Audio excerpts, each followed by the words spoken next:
Halo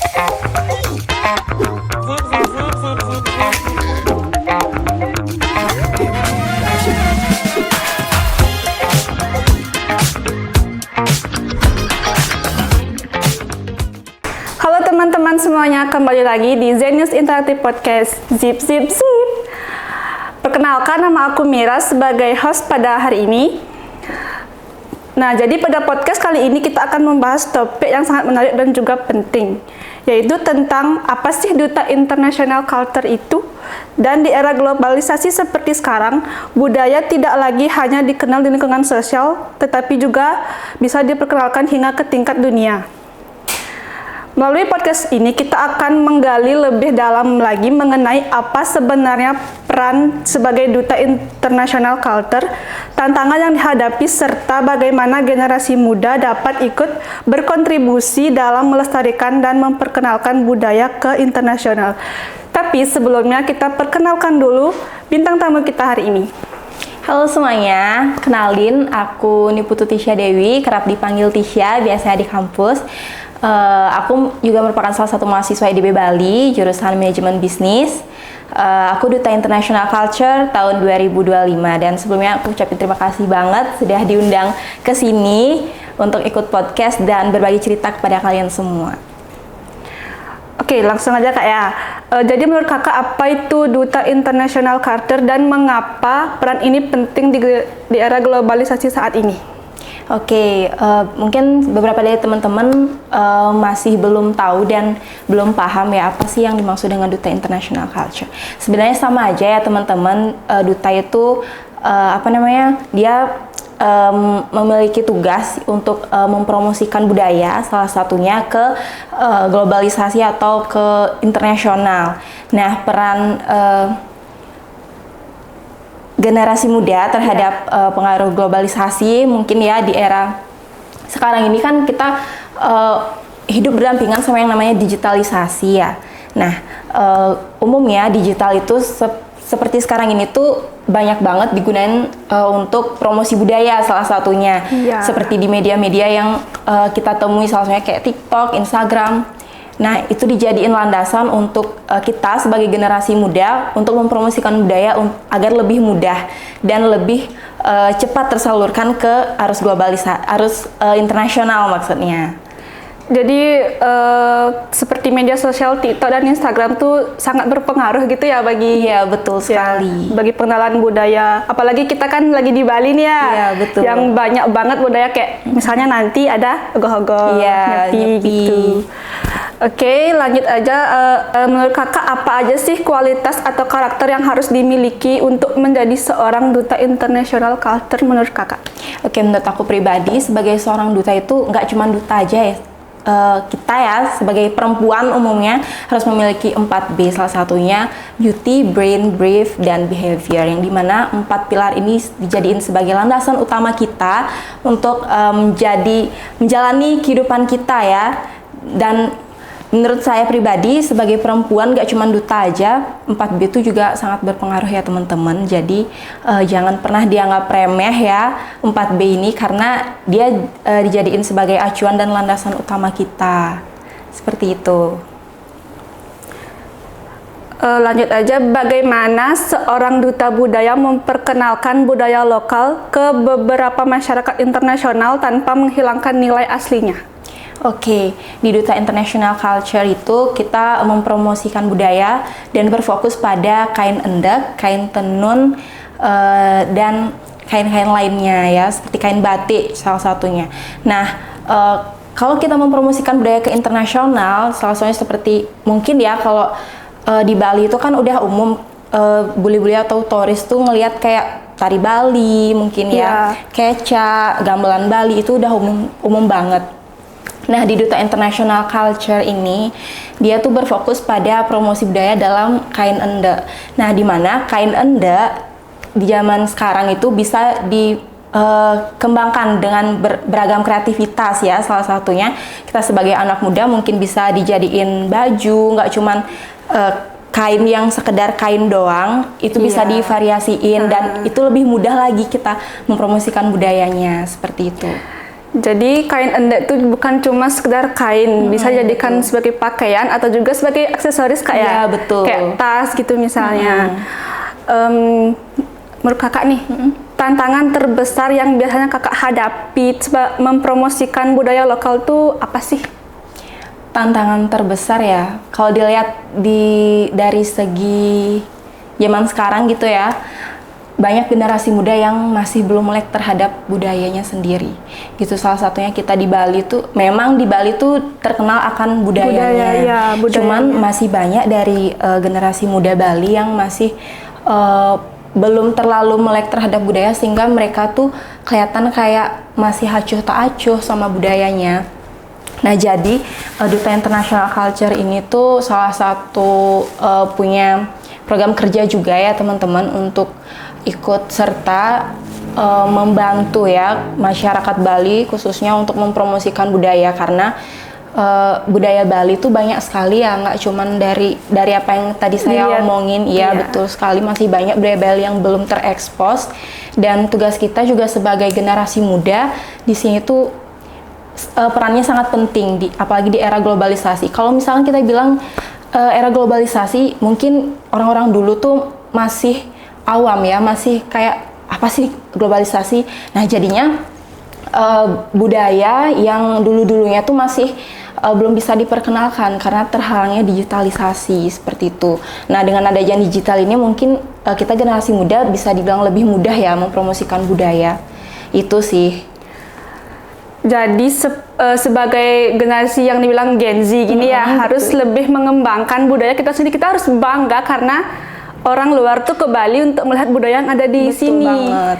Jadi nggak harus orang tua aja yang ini yang mengembangkan lagi, kita juga harus mengembangkan gitu. Betul.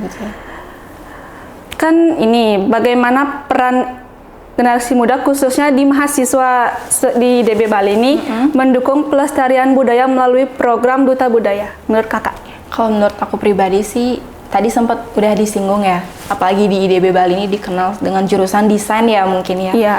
Dan beberapa mahasiswa IDB Bali itu juga, khususnya anak-anak desain tuh punya kreativitas yang tinggi dalam merancang busana salah satunya.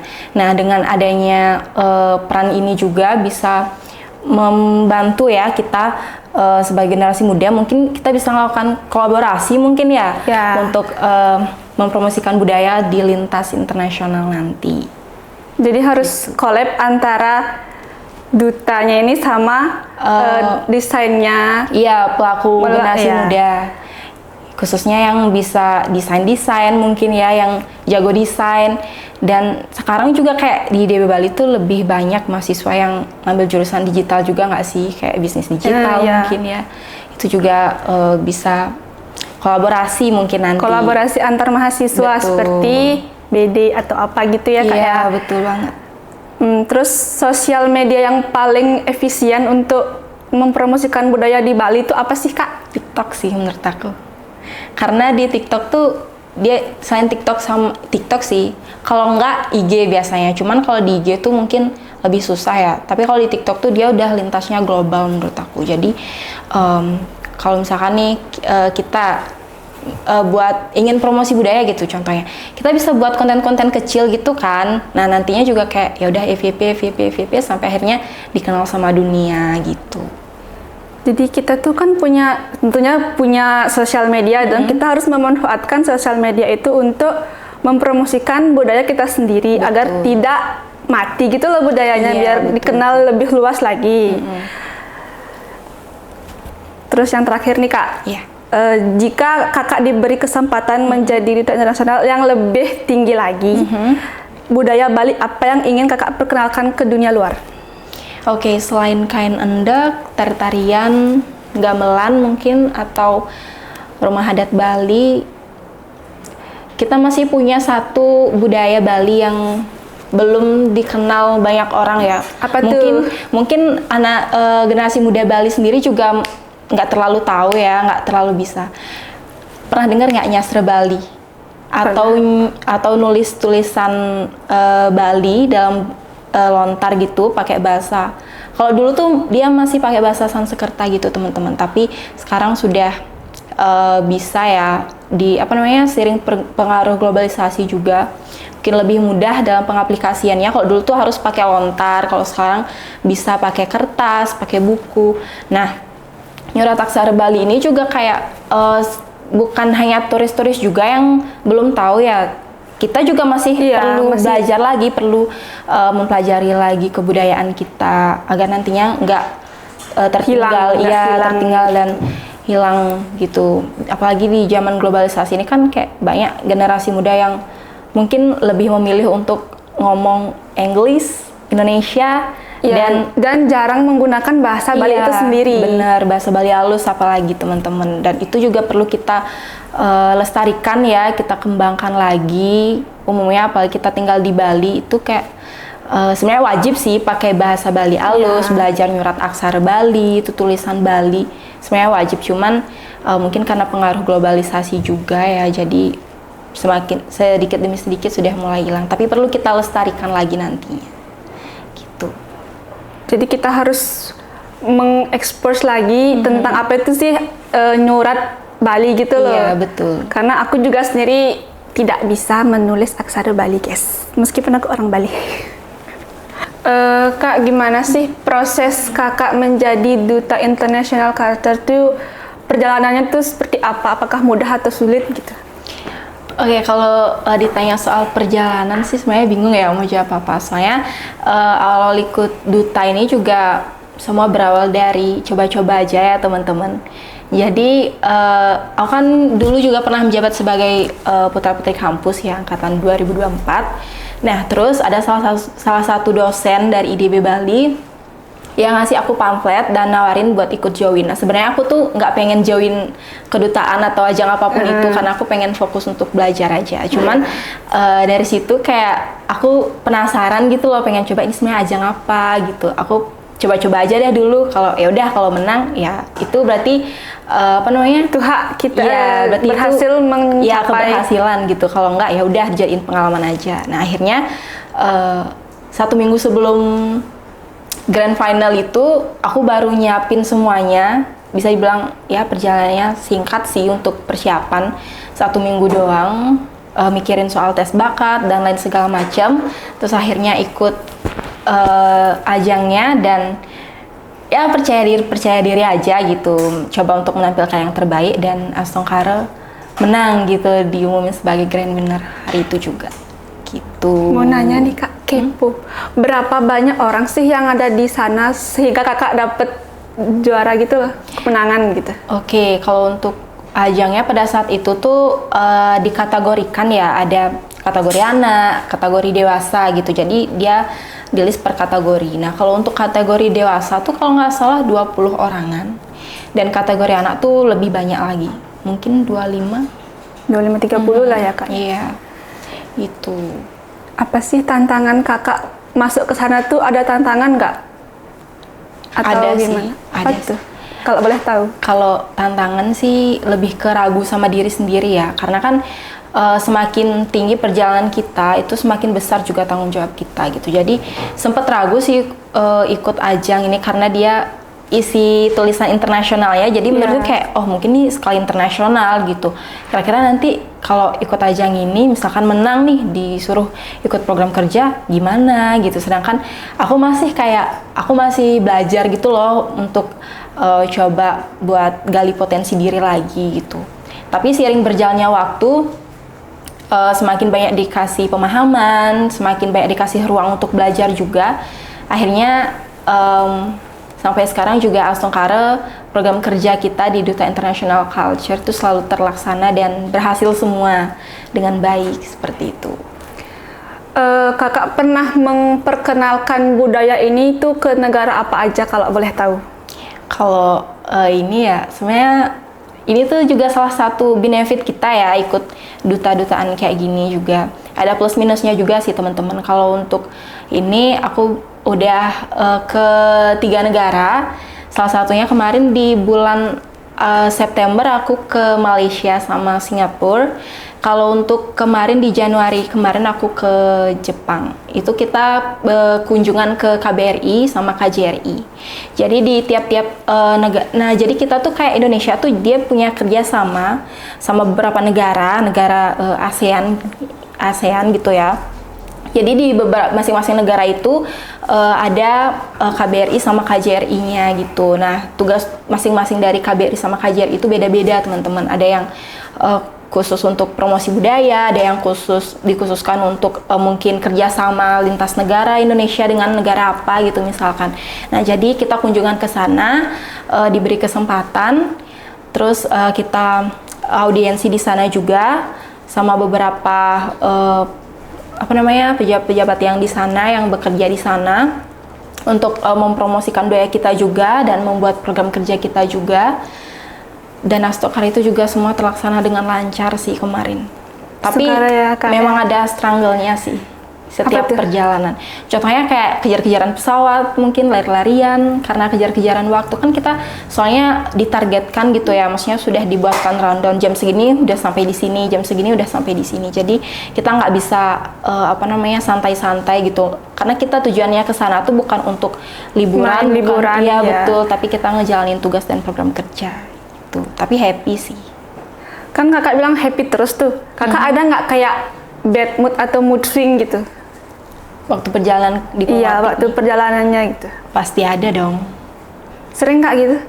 Nggak sering sih, cuman sebad moodnya kita ya. Kalau udah dapat tugas kayak gitu juga harus bisa jaga mood ya teman-teman di depan. Nggak mungkin dong kita lagi bad mood terus kita ngejalanin tugas, terus pas kita audiensi kita juga ikut bad mood kan nggak enak. Iya betul. Nggak enak dilihat sama penonton juga. Kan kakak udah ke 3 negara itu tuh. Kakak paling suka sama negaranya apa? Karena orangnya tuh gimana gitu. Misalnya orangnya tuh kayak lebih ingin mempelajari budaya kita atau gimana gitu. Kalau aku lebih tertarik ke Jepang sih, karena selain orangnya juga ramah tamah ya di sana, dan banyak juga orang-orang Indonesia yang mungkin bekerja di sana gitu. Jadi kita bisa nemu teman baru untuk memperkenalkan juga. Gitu. Selain itu di negara Jepang sendiri juga dia masih punya budaya yang kental ya, kayak masih ada bangunan-bangunan kuno.